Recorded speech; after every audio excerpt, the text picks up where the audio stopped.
Arkhangelsk, le dernier sous-marin nucléaire du projet Yazen-M, vient d'être officiellement intégré à la flotte russe. Doté d'équipements de pointe, ce mastodonte des mers est conçu pour redéfinir les capacités stratégiques de la marine russe.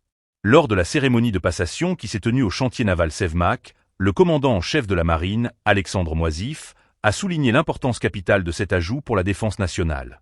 L'Arkhangelsk, fruit de plusieurs années de recherche et d'ingénierie, est armé des missiles Onyx et Calibre, reconnus pour leur précision et leur portée. Ces systèmes d'armes avancés permettent de frapper aussi bien des cibles maritimes que terrestres avec une efficacité redoutable. Selon les spécialistes, ce sous-marin offre à la Russie un avantage significatif dans les opérations militaires de longue portée, tout en renforçant ses capacités de dissuasion.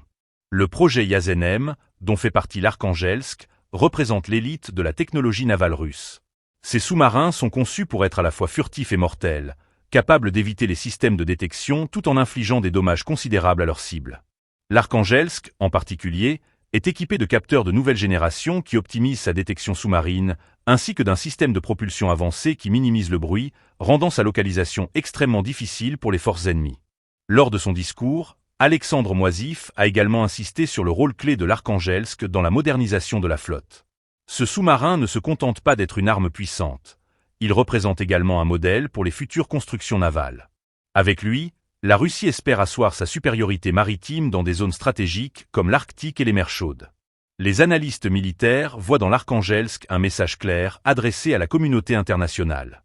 Dans un contexte géopolitique de plus en plus tendu, le déploiement de ce sous-marin reflète la volonté de Moscou de préserver ses intérêts tout en affichant ses capacités technologiques.